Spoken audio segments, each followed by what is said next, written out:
Welcome to FACT's webinar called Develop a Forage Chain for Your Livestock. Our presenter is Kent Solberg. This webinar is hosted by Food Animal Concerns Trust. I am Larissa McKenna, FACT's Humane Farming Program Director, and I will be moderating the webinar this afternoon. Thank you for joining us today.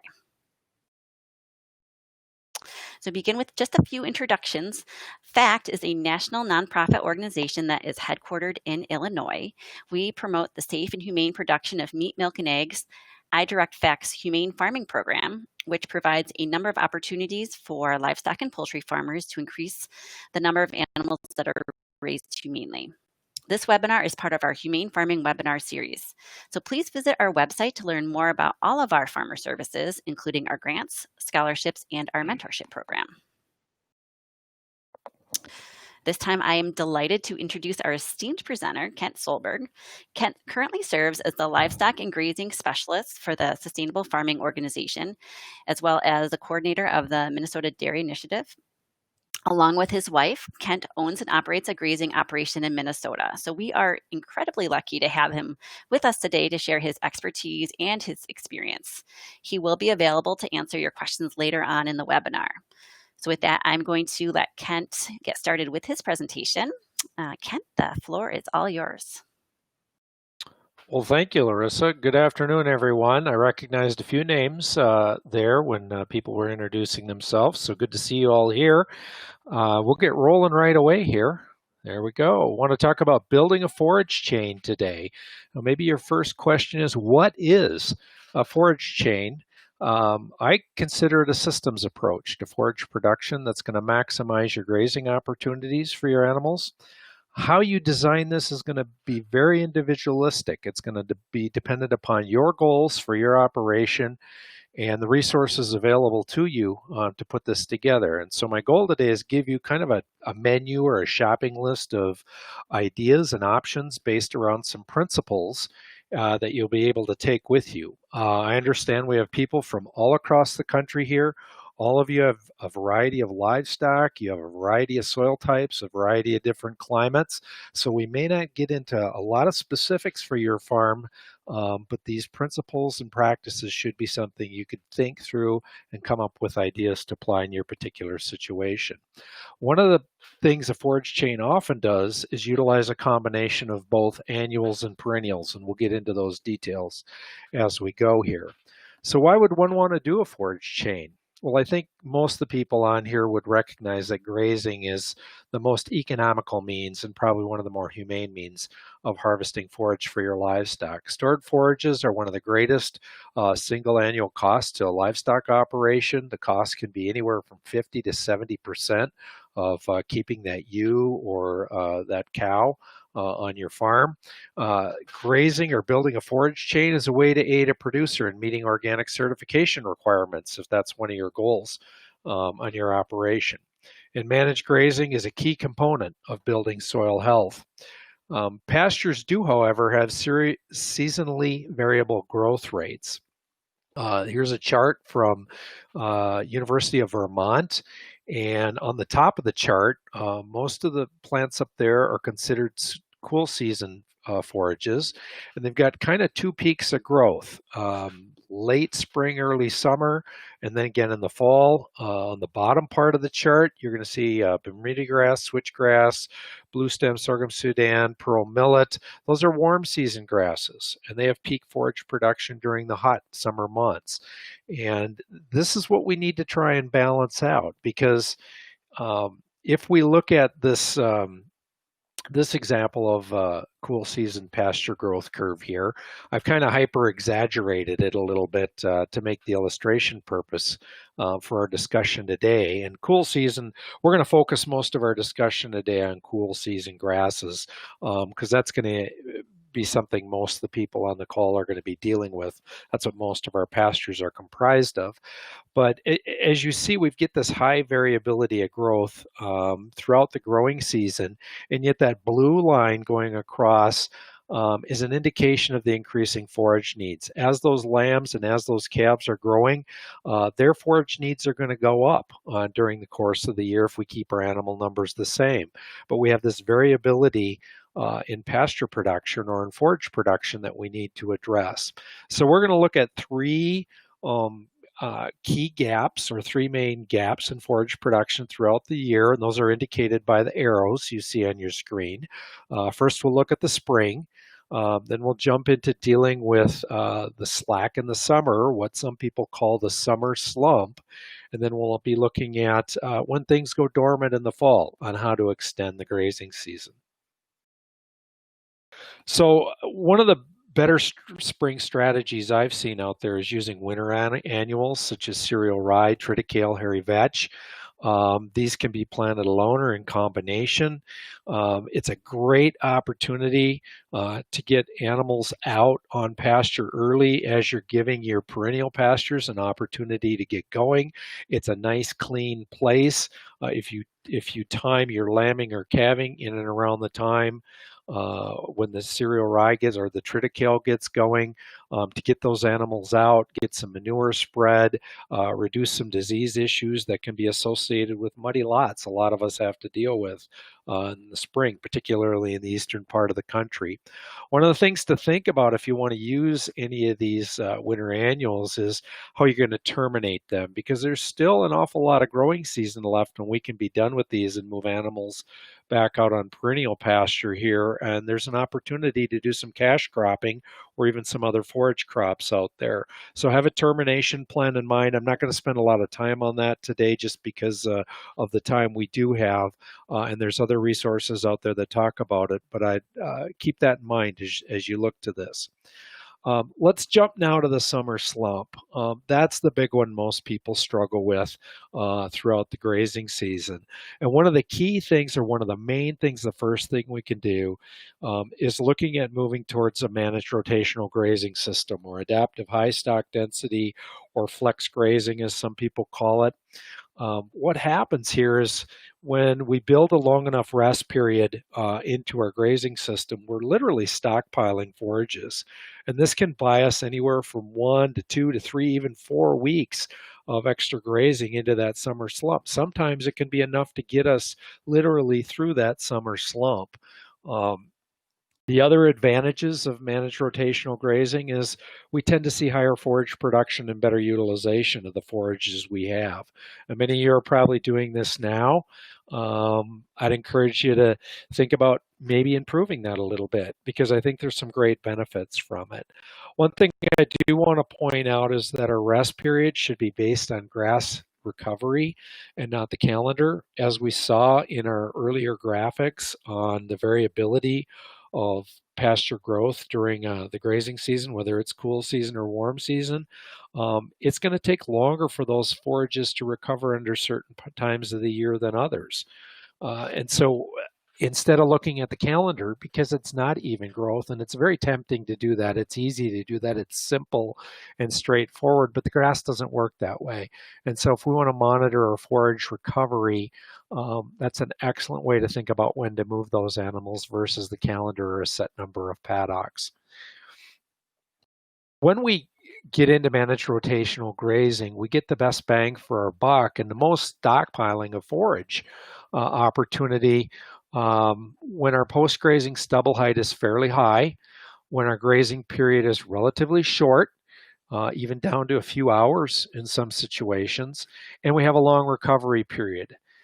When we have a continuous graze system, no recovery period at all, and we're taking those forages short, we're starting to do damage to the base or the root of that plant, and the ability of it to recover, the ability of it to handle drought type situations is greatly diminished, as we can see on this graphic here. And so think about, how short am I grazing? How long are my animals there?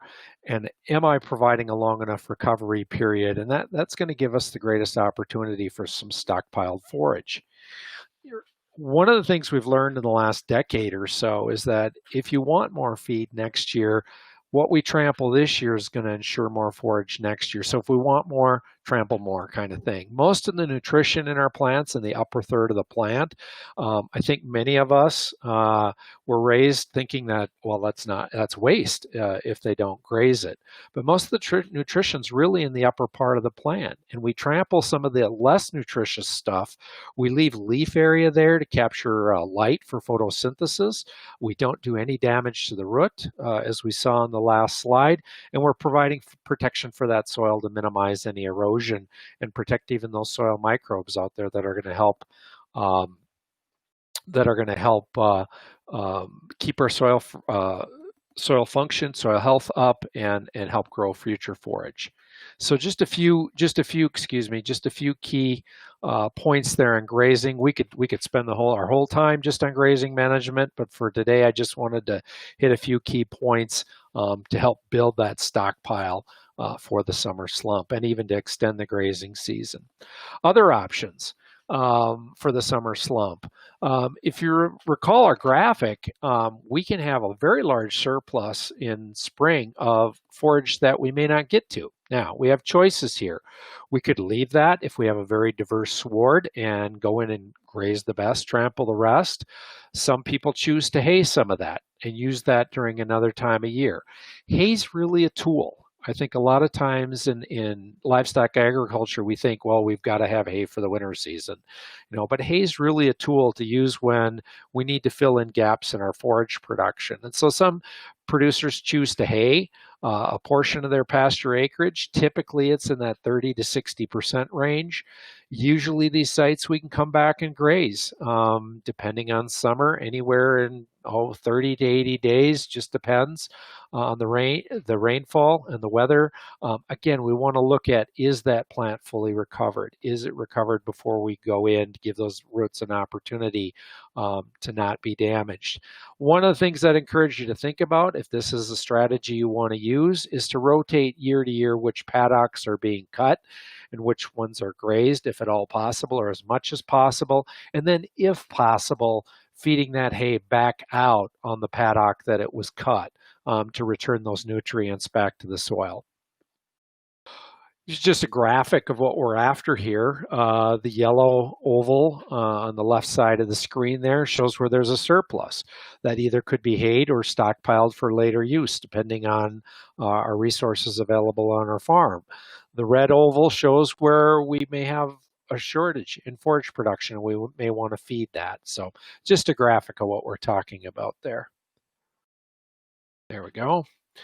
Another option for the summer slump is actually reducing our livestock population. This may mean that you have animals that are ready for harvest. If you're in, for example, a grass-fed beef operation, you may want to target to harvest animals before the summer slump hits. I've worked with a producer that used biseasonal calving, and they place their dry cows on a different pasture during July and August before they freshen come September and October. Maybe it's a paddock that we cut for hay earlier, as we were just talking about. I've also worked with producers who had mixed livestock operations. They had beef cattle and they had sheep, and they had their lambs early with the sole goal in mind of selling off those lambs in early July before that summer slump hit in order to depopulate their particular pastures. Another option is weaning calves early. I've worked with producers who have done this. When we wean those animals, the nutritional needs of those cows drops dramatically. Those calves then go in a backgrounding program in a feedlot. It does take them off pasture and take some of the pressure off that pasture, but we also reduce the nutrient requirements of the cows. So that may be an opportunity that fits within your operation. Diversifying the sward that we have out there, or the perennial forage stand we have. This could be interseeding either mid or warm season perennials. There's some examples listed there. These may or may not be applicable to your region, but you can look up through Extension or NRCS plants that would be applicable to your region. These can be no-till drilled in. Some people in the north have success with frost seeding, particularly on heavy clay soils. They'll go in and stress the sward in the fall by heavy grazing. Particular sward they want to do management on. They'll go in late winter, broadcast things like clover That's what we have some of the best success with.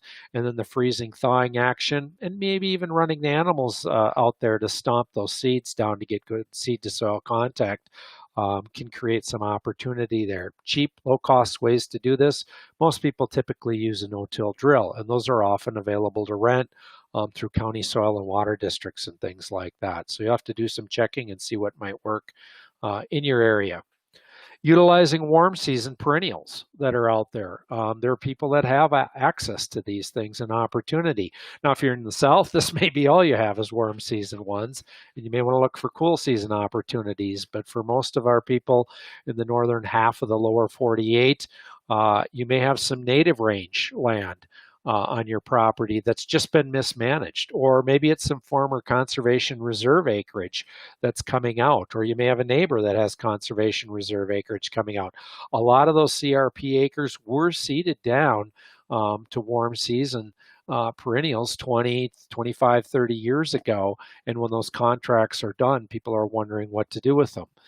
There's some examples there of some of the common ones in the plain states and in the upper Midwest, but we can use careful grazing management to improve the production on these and provide some opportunities for grazing during the summer slump to stretch out rest periods for our cool season pastures. Another opportunity that may work for you is utilizing low ground pastures. Typically, these are dominated by reed canary in the Northeast and in the upper Midwest. Reed canary grass. These are often sites that are too wet in the spring. They do need to dry out before animals go in there. Animals don't like going in there if it's too wet, but we want to protect the soil and the forage base too. This may not be a site you can use every year. I have a piece on my farm of about 20 acres of this on my place, and I don't get to use it every year. And the last, I'd say 15 years, I think I've been down there 4 or 5 times. Other times it's just too wet to get down there. But when we do need it during a drought situation, it's a great resource to have. So we want to plan accordingly. And one of the great ways to do that is just design your fencing to give you access to those sites if the opportunity presents itself and it's something that can work for you. Seeded annuals. This is where there's been a lot of attention in the last few years. It's a great way to use crop ground to broaden the rotation. A lot of people know these as cover crops. You hear a lot of talk about cover crops, and it's a great way to integrate livestock into cropping systems. Couple key points to think about. There are both single cut and multi-cut species. The single cut species, once they've been grazed, they're probably not going to regrow very much. The multi-cut species, with good management, can regrow and can be grazed several times during the course of a growing species. I would encourage you to think about using multi-species blends, and we'll talk about that a little more as we go here. I just have a few pictures of some pictures of animals out in seeded annuals grazing. Lots of different opportunities, lots of different uses for these. We're almost just limited by our imagination and our resources on our individual farms and how we can do these. There's many, many different ways we can do it. This can be a powerful way to build your forage chain to take some of the more severe climate situations that we can see. For example, in a drought. This picture here was taken out in central North Dakota. The photo was taken on August 20th. This particular complex cover crop mix was seeded on the 26th of June. There's 29 species in this mix. And from the day it was seeded until the day this picture was taken, this field had only received 4/10 of an inch of rain. Our cool season pastures don't perform real well on only 4/10 of an inch of rain in July and into August. And it's interesting to note that the day this picture was taken, the temperature was 100 degrees. And for several days leading up to the day this picture was taken, temperatures were in the 90s and at or near or even higher than 100 degrees. You can see that these plants are drought stressed, but these are adult Angus cattle. And that forage is at least as high as their backs. there's a lot of feed there, there's a lot of tonnage there, and there's a lot of opportunity to give our cool season pastures a break if the weather patterns are such that they really need that. So great opportunity here, and we find that these diverse mixes are very durable when it comes to extreme stress. I define a complex cover crop mix as having at least 3 grasses, and there's examples there, 3 legumes, and examples there, and at least 3 broadleaves. So a minimum of 9 species in the mix. If this isn't something you've ever worked with before, it's something new to you, there's a great online tool available for you to help you design complex cover crop mixes. It's called the Smart Mix Calculator. It's available through Green Cover Seed out of Nebraska. It's a free online tool that they have developed. You're not beholden to them to buy any product for them. You can sign in as a guest. And once you work through some of the questions, and you have to answer the questions in order for the calculator to work, it provides some of the assumptions on how it works. Go down to the bottom of the calculator and enable what they call their auto adjust. And that will take a lot of the homework out of the equation for making this happen. And it'll really go a long way to help you designing a cover crop mix. And if 9 species sounds intimidating, you get on the Smart Mix Calculator and it makes it look like a piece of cake. So if it's not something you've worked with and you're interested in that, I'd encourage you to check that out. Another strategy is feeding, that hay. I already touched on that a little bit, harvesting that surplus in early summer and feeding it during the summer slump. I want to just touch a little bit more on some strategies on how to feed it to get kind of the most bang for your buck. I'd encourage you to think about systematically and strategically feeding this this hay back out on a site that needs some work. Maybe you have a dry, drouthy hilltop on your farm somewhere. And with the technology we have with polywire and step-in posts, we can define what people call a sacrifice paddock. I don't even like that term. I think we should call them opportunity paddocks, because when we feed this way, we can take an opportunity to use that hay feeding that we need to do to protect the rest of our pasture and actually build fertility on those sites. I just walked by a piece on my farm this morning that we did this last year. We went through a drouthy stretch and we strategically fed on a site systematically over that site for several weeks to protect our other pasture. And the grass growing, it's the best grass I've had growing out there in the last 10, 15 years right now because of that extra fertility we put out there. It can become a great opportunity. One way to do this is part-time hay feeding, where we maybe feed during the day or during the night, but the other part of that 24-hour period, those animals are out on pasture. So instead of being on pasture 24 hours a day, they're maybe only on pasture 10, 12, 16 hours a day. We can stretch out the pasture we have. They can still get out on pasture and get the nutrition of that fresh feed direct from the stem, but we can stretch out that pasture resource by using the hay to help us do that and create a great opportunity to do some management on some of our poorer performing sites on the farm at the same time. Let's switch gears here now. We'll go over to extending the grazing season in the fall, where you see that arrow here. Probably one of the best opportunities out there, again, is stockpiled forage for your pasture through well-managed grazing. Oftentimes you hear this is best for dry cows and ewes because they have a lower nutritional requirement. But oftentimes, we're just making assumptions sometimes. So I would encourage you to do some forage testing. It's not hard to do. Find out where the forage lab in your area is. Usually they have an online site, and the protocols on how to do that are right there. You can go out and do some clippings, stuff it in a Ziploc bag, stick it in the overnight mail, and you can have the results in just a few days. And it's a great way to really know what's going on out there. Stockpiled forage for later in the season is something that requires some planning up front. Start thinking about this earlier. Where do you want that to be? Where's the best opportunity for me? And rotate that around from year to year on where you're going to do that. We do need to set aside these areas probably mid to late summer in order to get enough growth on there to work. These sites could be, as we've talked about before, sites that have been hayed. Maybe instead of taking third or fourth crop hay, you take off first, second, or if you're in a good hay area, third crop hay, but then stop doing it after that and stockpile that forage for later.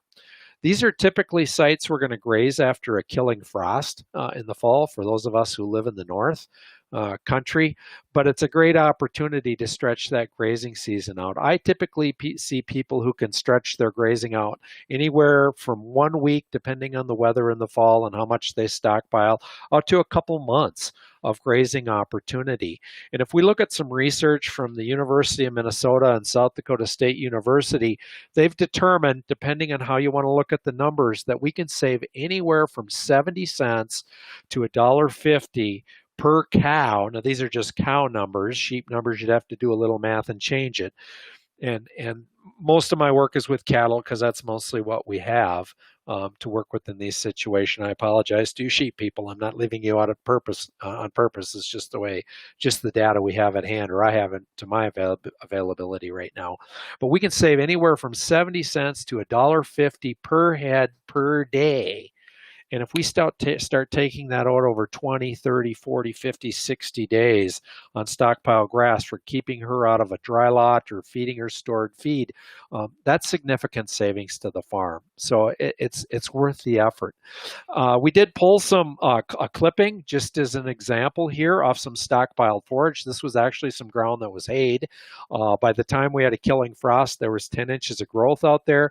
I'm not going to spend a lot of time on the numbers here, but if you look at what's suggested compared to what we, on the left column, compared to what we actually got from the clipping, that's really some excellent quality feed. Now, maybe we don't want to put the milking jerseys out there. It's probably not quite good enough for them because of the low net energy for lactation, that 0.54 number in the right-hand column.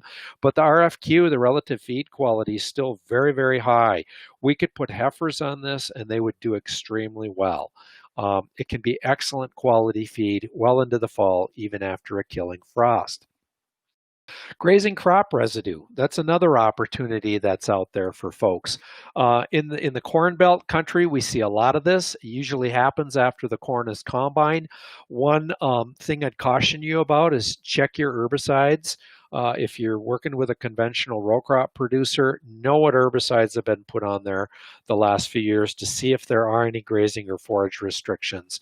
It's all over the map as to where they're at, but it's something to be aware of and do a little homework on that. We do want to limit feed, and we typically do that through strip grazing to avoid any bloat or acidosis. You don't want that cow to find where the grain cart just spilled 3 bushels of corn as it was making a corner leaving the field. That could be a real problem. So we want to be careful of that. We can do that through strip grazing. Corn stover is very coarse feed. There's almost no protein in it at all. It's very low protein. So we need to feed a protein supplement with that, and the most common is an alfalfa, just free choice alfalfa, good quality alfalfa hay, and the animals do a pretty good job of balancing the ration. Another option is interseeding with some cover crops.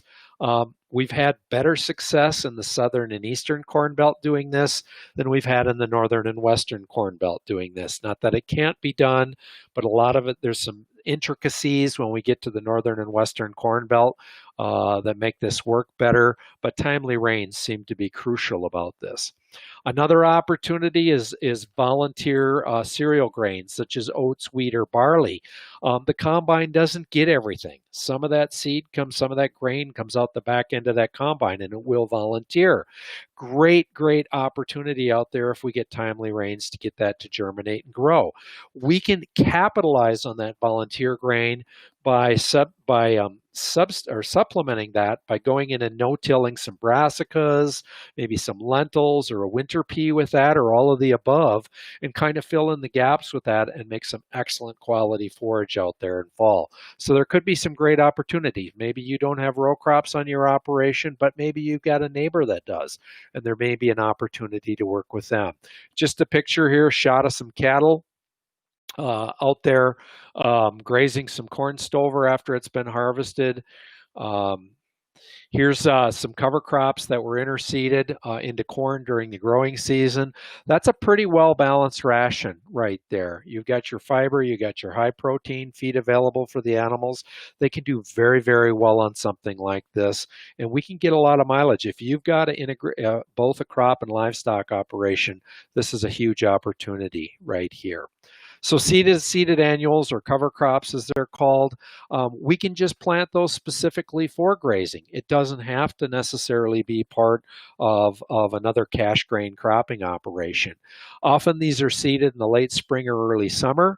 They can be after first crop hay is taken off, or maybe even small grains or cereals planted as a forage crop that's taken off.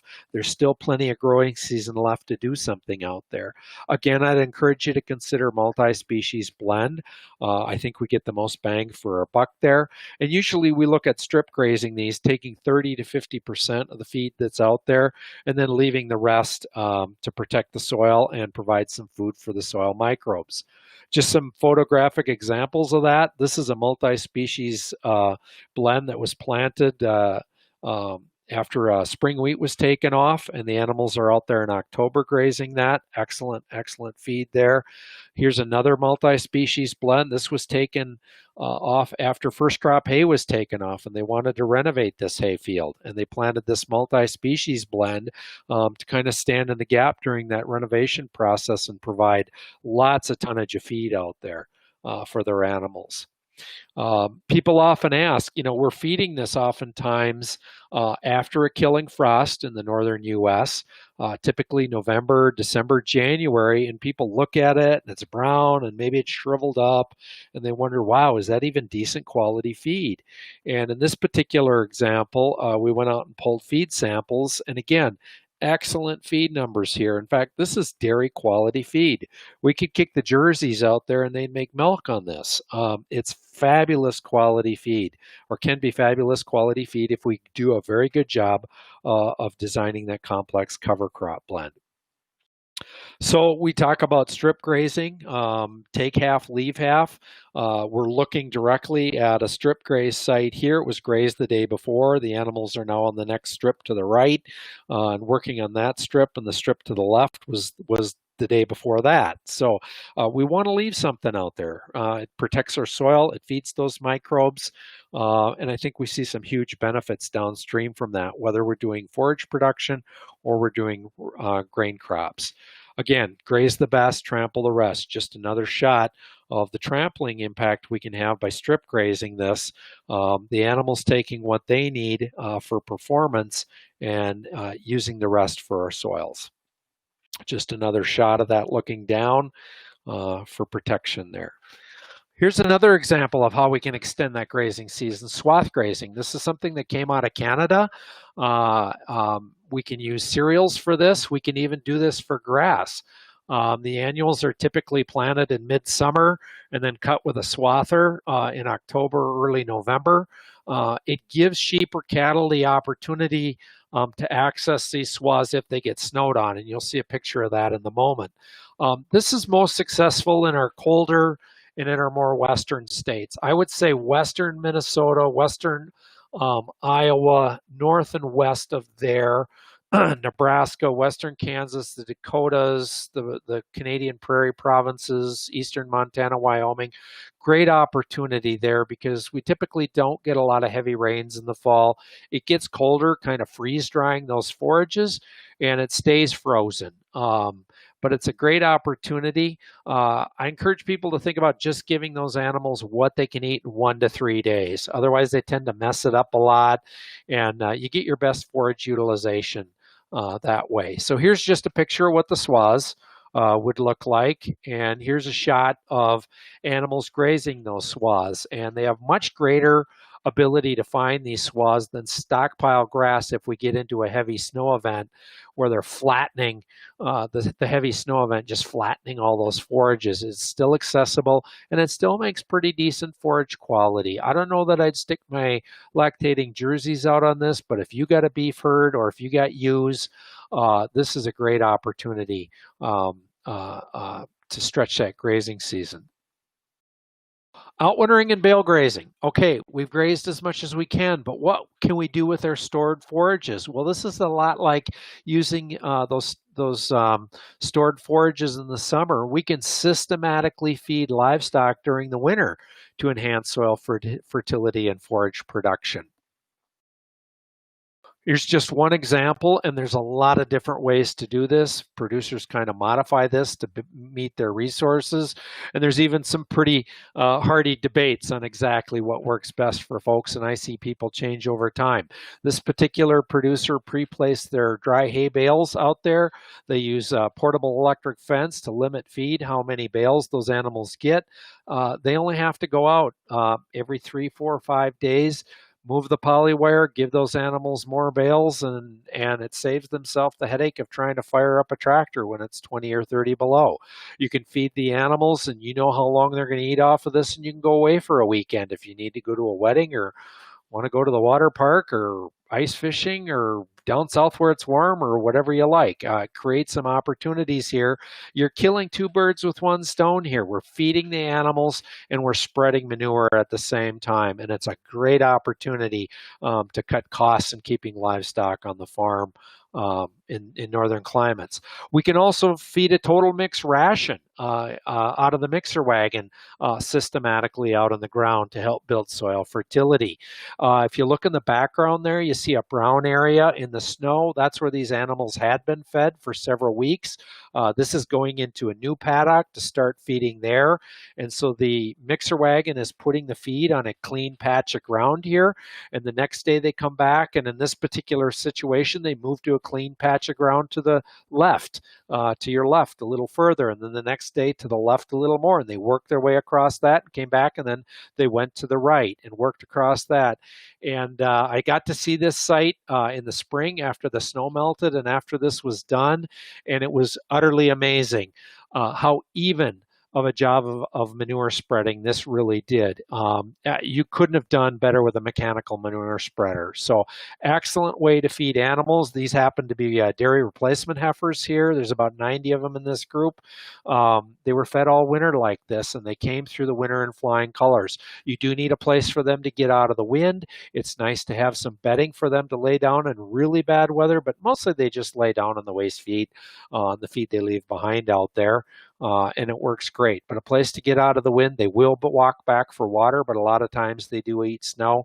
Excellent opportunity. Either one of these or a version of either one of these can be a great way to keep animals out on the landscape, spreading that manure, helping your fertility and forage production, giving them some exercise, and keeping your costs down on your livestock operation. Here's just an example of post-bale graze. Typically in the foreground, it's nice and green and lush, and in the background, it's kind of brown and thin. Typically post-graze, we see on average about a 50% increase in forage production following it for the next couple of years afterwards. And my next slide here, this is a Google Map shot of a farm that had been bale grazing for a number of years. You see the 4 paddocks on the right there. You see kind of those different shade of green globs out there. That's where the bales were located. And each one of those paddocks were fed on a different year. So there's 4 years worth of impact that we can see from this Google Map shot out there. So the benefit lasts for quite a while. We want to spread the wealth around here. We want to move this around. Don't always feed in the same place. This is on very light soil, and we're still seeing 4 years of impact. I've talked to people who do this on heavier clay ground, and they're seeing positive impact. You can actually go out and see where the bales were for 5, 6, 7 years post-bale grazing. So great opportunity here. to get some manure spread and get some fertility out on your poor producing sites and help keep costs down. So with that, I hope I've given you some principles and some ideas to think about. Maybe they weren't specific to your particular area, but I think the idea here was just to get you thinking, get the creative juices flowing, think about what resources you have on your particular farm and in your particular area that you can start applying and keeping those animals out grazing, help keep building soil health, keep those costs down, keep your farms functioning and profitable for years to come. So with that, I think we're going to take some questions. Yes, thank you so much, Kent. That was excellent. That's a fantastic presentation. We do have a good amount of time to take your questions. So those folks that do have questions, please type them into that chat bar that's located on the left side of your screen. And I'm going to read them aloud, curate them as needed, and then Kent will respond. We do have a couple that came in during the presentation. So we have a question about, and I think this goes back towards the beginning of your presentation, Kent, the root response, that slide from Kansas State University. And if you aren't grazing, or maybe you're undergrazing, or how does that all impact the roots of those plants if perhaps you're taking some time off from grazing? Oh, it gives the roots an opportunity to recover. Giving them a break now and then is a great management strategy. Yeah, I don't see that as a huge negative. I see it as a positive. I think the biggest thing in most grazing situations is we tend not to give enough time for recovery. And if you have the opportunity to do that, by all means, take advantage of it.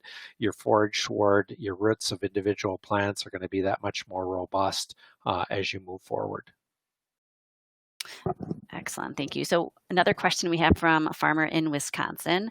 They're looking for a way to stockpile spring growth for the summer slump without a tractor. And they're wondering if they could do swath grazing by cutting in the late spring and feeding during the summer slump. Probably not in Wisconsin. I think we're dealing with unless you knew there was a really nasty drought coming. If you've ever cut hay and watched those hay swaths, if it rains and rains and rains and rains right after you cut those hay swaths, they begin to decompose. It begins to kill the plant, the forage underneath it. We need a drying period to some degree, and then we need that freezing period to kind of freeze dry those plants and preserve them for a long period of time. Swathing in the spring, I think, is going to give you more difficulty than not. I have seen people go in and swath sites and then turn the animals in immediately, and the animals will clean up those swaths, but we're not talking weeks later. We're talking hours to maybe a day or two later. And it was just because they wanted to clip some weeds, some thistles or something in there, and they let the animals go clean up around. But it's pretty difficult in our higher moisture sites to be effective in doing that. And then kind of along those same lines, a farmer from Washington State asked if there are any tips for those of us with ground that may be too wet to graze from October through sometimes May. So again, we're back to this sacrifice, or I prefer to say opportunity paddock thing. You could still graze, unless it's just, the animals are standing in water kind of thing. You can graze for short periods of time.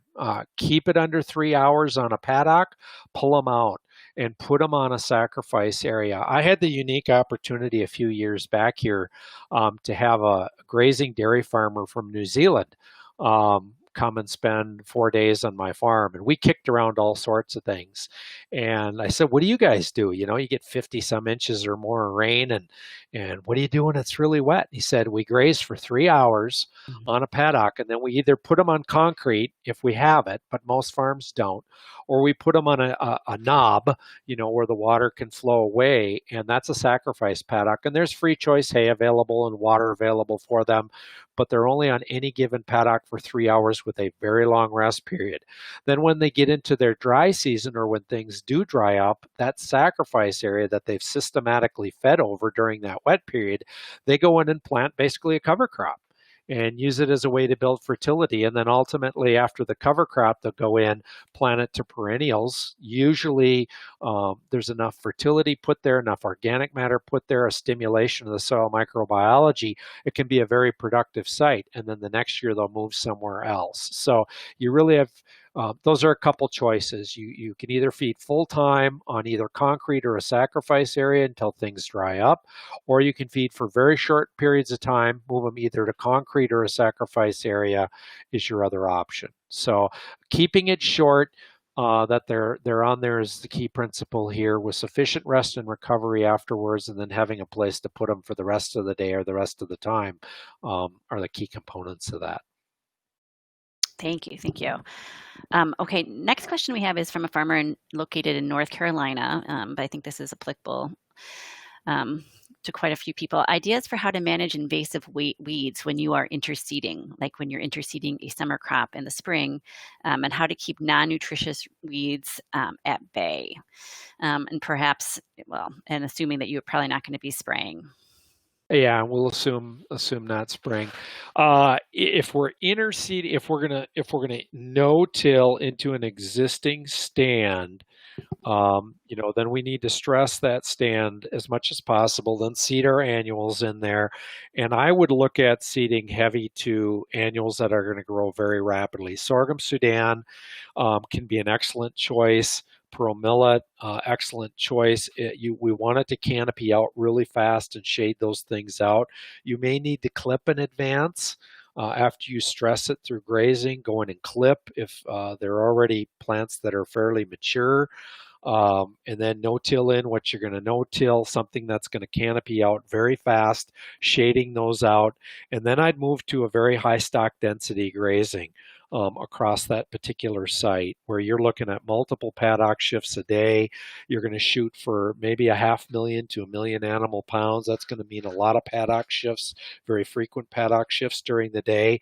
It's something that if you plan for, you can figure out the labor, and most people can figure out the labor and management. There is some technology to help do that. There's an item called a bat latch. It's a preset timer.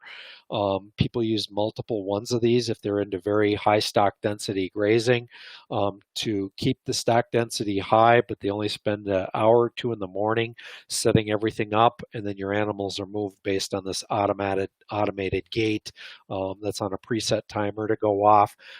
Then we get the trampling. We get less selective grazing out there. You're forcing animals to eat things they may not necessarily touch. We go in and we're going to graze those annuals when they come up to do that, and using that, if you're not interested in using herbicides and want to stay away from tillage to protect the soil microbes, that's the direction I would go. Are we going to get rid of everything? No, but that's part of the diversity. We want it at a level that's tolerable and manageable, and this would be a way to move towards that. Thank you, Kent. Okay, so we have a question from farmer in Vermont wondering if these principles work with goats as well. For the most part, yes. Goats being a little different critter, being more of a browse animal, that's got to be part of your mix. I believe needs to be part of your mix to keep those goats healthy. Diversity, broadleaves, lots of forbs in the mix, a little less on grasses. Yes, we can go a long way with this stuff. More brushy pasture, looking into things like silvopasture maybe to supplement some of that. But if you want to look at using seeded annuals, we just need to design our mix accordingly to create opportunities to either extend the grazing season or have grazing opportunities during the summer slump. Thank you. Okay, so we have a question asking, if you don't terminate previous cover crop, what are the chances that warm season annuals of their success when drilled into the sod? If you don't terminate the previous, they must be talking about the existing pasture, the perennial Right. pasture. I'm going to assume that. Yeah, pretty poor, unless you're further south where you have a true, growing season, dormant season. we've really struggled with some of this, and I don't know where you are at geographically, but in the upper Midwest and way in the Northeast, where we don't get a true cool season dormancy, we really have to work pretty hard at suppressing, if not terminating, the existing stand in order to get those interseeded annuals to work. They've had much greater success with interseeded annuals in the southern states, Oklahoma, Mississippi, Alabama, and so on, because you basically have that full blown dormant season, but it's still growing season. That can work extremely well, but we do have to suppress that existing stand, because those little seeds, not only do they have to germinate, but by the time they germinate, they're competing with the plants around them that already have an established root system and established leaves for photosynthetic activity for light, moisture, and nutrients. And so we've got to give them a chance to compete, and that's where stressing the existing stand becomes so important. All right, thank you. Well, we have time for just another question or two, but let me summarize this one question. Wondering if you have a farmer from Maine is wondering if you have experience with grazing animals that are not eating the choice forage in favor of hay and oats, and how do you manage that? They're spoiled. They're used to their waiter coming to their table. Yeah, you're going to have to wean them off it. Put them on the best quality stuff. Uh, uh, that you can come up with. It's probably going to come more with the next generation. Grazing's, is some degree instinctive, but it's also to a large degree a learned behavior. And we can train those animals, gradually train them to that by putting good quality stuff out there. We don't want them starving, but a little hungry, offer them some good stuff, but start working on those next generations, getting them out there grazing, getting them less used to being hand fed and fed grain, but making sure we're offering good quality stuff. Again, not on an empty rumen. We can have a host of problems there. The transition should be gradual, not abrupt. And uh, yeah, take that opportunity to move it. I think over time, as you get other generations of animals young coming up under that system, you'll find they're going to be much better grazers than the initial animals you may bring onto the farm. And that's something I've had to deal with over time, and a lot of other people have had to deal with over time. But keep working at it, and you should see results, but it does take time. The last question we have, thank you for that, is from a farmer in Vermont. Could you describe a bit more in detail about keeping water available in winter grazing bales on pasture? Is snow generally enough? Sheep can do extremely well just on snow, but cattle are going to need more. It depends on the consistency of the snow.